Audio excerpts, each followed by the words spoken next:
Welcome on in, WIP Daily. Joe Giglio with you.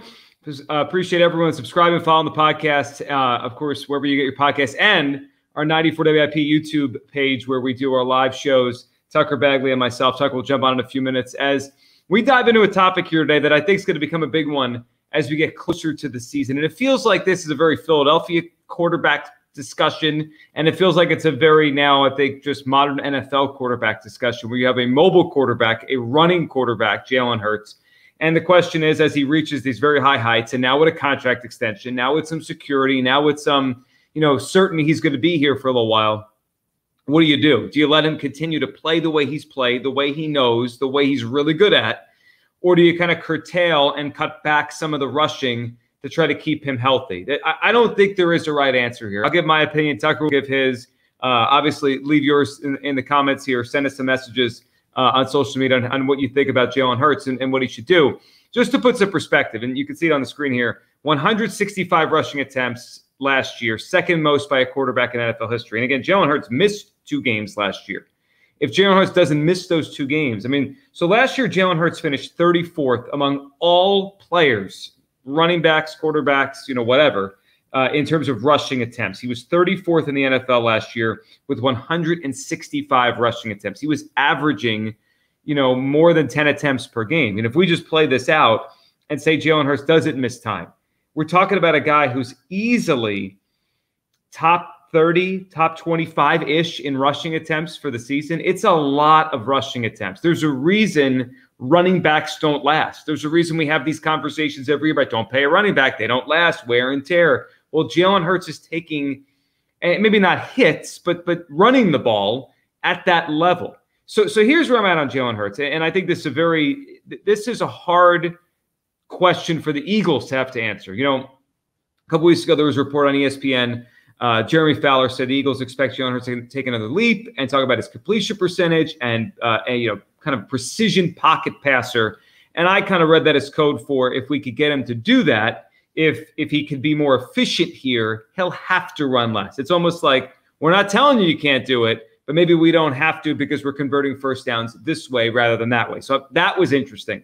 And then Dick Vermeil was on the morning show with Joe DeCamara, John Ritchie, and he was asked about it. And he basically said, listen, you can't worry about injuries. It's the NFL. Well, Dick Vermeil is correct that it is the NFL. Injuries happen. Even when you least expect them to happen, they will. But I'm going to tell you right now, quarterbacks that run more and get hit more are more likely to get hurt. This isn't rocket science. There's a reason why Tom Brady lasted as long as he did. There's a reason why Peyton Manning lasted as long as he did. They got rid of the ball and they didn't take hits. This isn't, look at Russell Wilson, look at Donovan McNabb. At a point in their career, they started to fall off. I think the same thing could happen at Jalen Hurts if he doesn't change the way he plays. So here's where I'm at on all this is, as we get set for a pivotal Eagle season and training camp starting in about a month, I do think Jalen Hurts should run less. I do. I think the Eagles need to make a concerted effort to have him run less, to have less attempts by the end of the season. But I think that could be done subtly more than changing the Eagles' offense and the fundamental way they play football here in Philadelphia right now. So the way I would try to cut back on his attempts is the Eagles have Rashad Penny. They have Kenny Gainwell. They have DeAndre Swift. They have Boston Scott. They have Trey Sermon. They don't need Jalen Hurts to be their short yardage back. I understand why they do it because he's so effective at it. The tush push, the quarterback sneak became one of the most unstoppable plays in the NFL.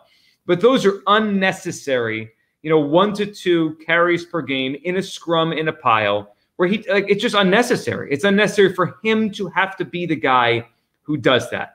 That is number one. You can eliminate a chunk of Jalen Hurts' attempts just by not doing it. Now, look, Tom Brady did it for a long time. It is not a play where you're probably going to get severely hurt.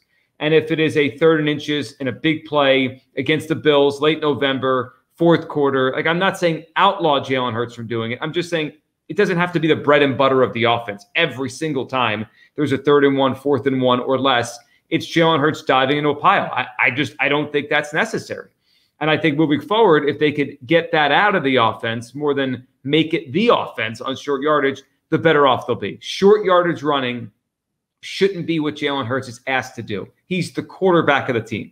That feels silly to me that he's asked to do that. Again, I understand how effective it is. We all watched it. It was maybe the most unstoppable play in the NFL.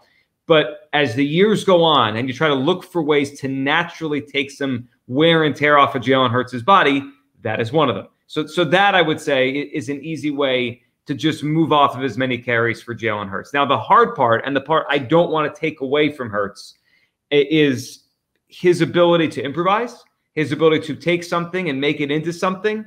Jalen Hurts reminds me a lot of Steve McNair. Steve McNair was a tough, physical, punishing runner at the quarterback position. Did it lead to a lot of bumps and bruises along the way? It did. He was always playing with a sprain this or a sprain that. It reminded me in the postseason last year with Jalen Hurts with the sprained shoulder, that was Steve McNair for years. It was always like, he's got this wrapped up today. He's got that wrapped up. Yeah, he can't lift his arm above his shoulder, but there he is throwing for 210 yards or running for 40 and the Titans win. That's who Jalen Hurts is. So there's an element to this that we're going to have to just accept and deal with him as the Eagles quarterback. And the other thing the Eagles have to focus on is the longevity factor now versus success. And I have changed my opinion on this over the years. When we did the Carson Wentz debate, should he run less after the knee injury, I was on the train of, well, yeah, he has to, otherwise he won't last. And then the more I watched him, and then this might have been a product that he just wasn't as physically good anymore. The injury took its toll. You realize as a pocket passer, he wasn't good enough. Now, I think Jalen Hurts is already developing into a better pocket thrower than Carson Wentz was. So maybe we'll be beyond this, but maybe not. And as I watched the Eagles offense the last couple of years, it's an RPO offense. If you take away Jalen Hurts' running ability, or you take that out of his mind, you're taking away what the Eagles do fundamentally well on offense. And teams will realize that if he's not going to run, last year, Dan Orlovsky did a breakdown, I think it was after like week 2 or 3, of the Eagles offense that have empty, when it's just Jalen Hurts and the receivers. And he talked about why it was so effective, because you don't know what's going to happen. You have to go man-to-man on the outside, and there's no one to cover Hurts. You put someone on Hurts, and all of a sudden you have someone open, or you have a bad matchup on the outside. Like, the unpredictability of Hurts really is what makes the Eagles offense go. It's not the scheme. The RPO scheme isn't unique to the Eagles. It's not the offensive line. The offensive line is excellent, but other teams have good offensive lines. It's not the receivers. Other teams have good receivers. Some teams have really good quarterbacks. Why this particular offense is so good is the unpredictability of Jalen, the running back, or a throw, right? You don't know where the ball's going. Everyone has to freeze. That extra second makes the running game better. It makes Hurts better. It makes his receivers better. It makes everyone better. So there is a very fine line here between taking that away and just limiting the kind of hits he takes. So I want to take away the sneaks. I want to try to limit how many times Hurts is asked to run through the tackles on those design runs. I mean, if the Eagles could curtail this and get it to a point where instead of trending towards 170, 80 rushes in a season, he's in the 120, 130 range, I think it can make a big difference. Every hit matters. Every rush matters. We talk about this running backs all the time. I do think Jalen Hurts needs to run a little less, but I don't want to change the offense. I don't want to take away the RPO. I don't want to take away Hurts' improvisational skills. I mean, all those things are critical to who he is and why this offense is as good as it is. Could they succeed with this receiving core if Hurts is more of a traditional throwing quarterback? Yeah. I mean, I think they could score points, but will they be dynamic? Will they be as good as they were last year? Will they be a Super Bowl caliber offense? I don't think they will be. I mean, I don't think that's a knock on Jalen Hurts or these receivers or the coaches. I just think it's a reality of it. If you take away something that a quarterback does really well, you're just limiting the quarterback. You're limiting the offense. So it's a very fine line. I do think Hurts should run less, but I don't think it should be, you're a pocket passer now. You're not going to run the RPO. I think there's ways to do this where they put him in positions to take less hits. And I think he's pretty smart anyway about, sliding. The hit in Chicago last year, that's one where they got to watch that together on tape and say, how do we avoid that?